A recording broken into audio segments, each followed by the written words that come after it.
एक ऐसा अभियान चलाया जो उत्तर प्रदेश के लिए नज़ीर बनी। उत्तर प्रदेश में देखा जाए तो राजस्व और खासकर देवरिया को देखा जाए तो आपसे पहले यहाँ एक राजस्व को लेकर बहुत बड़ी घटना हुई थी और आपने कब्ज़ा मुक्ति, ऑपरेशन कब्ज़ा मुक्ति एक अभियान चलाया जिसकी सराहना आज पूरे प्रदेश स्तर पर हो रही है।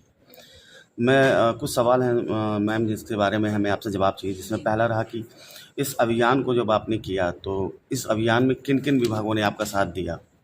देखिए, ये मुख्यतः राजस्व विभाग का काम था, परंतु तो इसमें मुख्य भूमिका राजस्व विभाग की रही है। परंतु क्योंकि ये जब कब्जे खाली हुए हैं तो इसको हमें पुनः बनवाना भी है, चक्रोड खड़ंजे सब बनने हैं, तो इसमें हमारा विकास विभाग भी इसमें सक्रिय भूमिका में रहा है।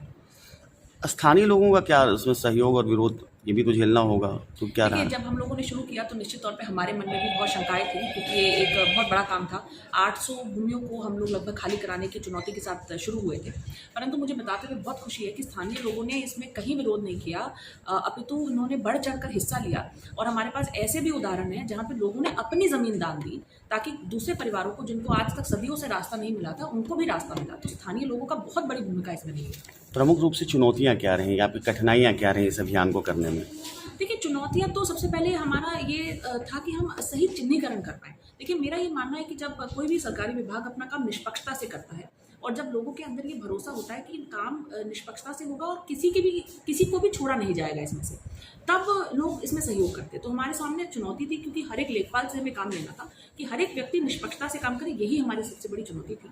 और हमारे सभी एसडीएम्स के नेतृत्व में मुझे लगता है ये कार्य को हम अंजाम दे पाए, इसीलिए हमें सभी लोगों का इसमें आशीर्वाद है। देखा जाए तो मुख्यमंत्री योगी आदित्यनाथ जी का सबसे बड़ा उद्देश्य है कि किसी भी प्रकार का अवैध कब्जा न रहे, जिसके पहल में आपने ये कार्यक्रम चलाया। तो क्या किसी राजनीतिक या सामाजिक दबाव को भी आपने महसूस किया? देखिए, कोई भी दबाव नहीं आया था। लोगों ने, हमारे जो माननीय जनप्रतिनिधिगण हैं, उन्होंने कई सलाहें दी थी और अच्छी सलाह दी थी कि आप इस तरह से इसको कर सकती हैं, इसको ध्यान रखिएगा, उसको सोचिएगा। तो मुझे लगता है सब लोगों का इसमें सकारात्मक भूमिका रही, इसीलिए इसको हम बिल्कुल, जिसे कहते हैं, बिल्कुल शोर शराबे के बिना बहुत साइलेंटली 1 महीने का अभियान हमारा चला, तो सभी का इसमें सहयोग रहा। मैम, मुक्त कराई गई ज़मीन में आगे का क्या उपयोग किया जा रहा है और क्या किया जाएगा? देखिए, इसमें कई तरह के उपयोग हैं। जैसे हमारा प्रायोरिटी थी कि रास्ते खाली हों, क्योंकि बहुत लोगों के पास अपने घरों तक पहुंचने के रास्ते नहीं थे, मेड़ पे चल के वो लोग जाते थे। तो वहाँ पे अब ऑलरेडी खड़ंजे लगने शुरू हो चुके हैं। कहीं खड़ंजे का काम होगा, कहीं पे इंटरलॉकिंग लगेगी, कहीं पर मिट्टी की पटाई का कार्य किया जाएगा। तो ये विकास विभाग का फसलें कट रही हैं, तो अब विकास विभाग के द्वारा ये कार्रवाई शुरू हो चुकी है।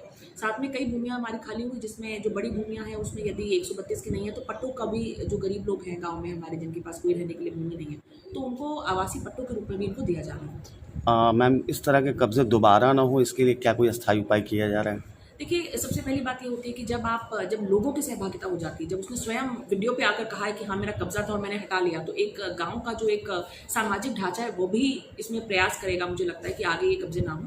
और साथ में जैसे जब वहाँ खड़ंजा लग जाएगा या मिट्टी पटाई का काम हो जाएगा, तो भी हम लोग जो स्थायी स्ट्रक्चर्स बन जाएंगे, तो फिर उस पर कब्जा नहीं होगा, इससे मुझे पूरी उम्मीद है। क्या इस तरह जनरल के सवाल मैडम आपसे ये करना है कि हमेशा ये जो जन सुनवाई होती है आपकी, इसके बारे में हमेशा आपने पूर्व जनपदों में भी ऐसा काम करा है जो एक नज़ीर रहा है, यहाँ भी आप कर रही हैं।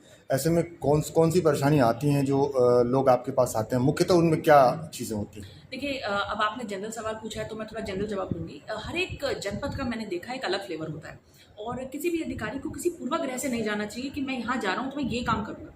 जब मैं मिर्ज़ापुर में थी, तब मिर्ज़ापुर में बिल्कुल अलग सेट ऑफ प्रायोरिटीज़ थी, क्योंकि वहाँ की जनसंख्या का जो घनत्व है वो कम है, तो ज़मीन पे उतना प्रेशर नहीं है, तो ज़मीनी विवाद वहाँ लगभग रिलेटिवली कम है। वहाँ पे और समस्याएं ज़्यादा हैं, जैसे कि वहाँ पे बहुत फैला हुआ इलाका है, तो पानी की समस्याएं थी और नाली खड़ंजे की समस्याएं थी। यहाँ पर देवरिया में पॉपुलेशन डेंसिटी बहुत ज़्यादा है, तो ज़मीनों के सबसे ज़्यादा मामले मेरे पास आते हैं। उसी में से कब्जा मुक्ति की भी सोच उपजी थी।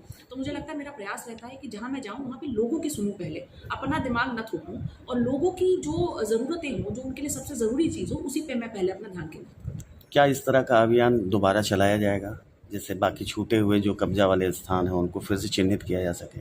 जी, देखिए, ये एक सतत प्रक्रिया है, तो सतत रूप से तो ये चलती ही रहेगी।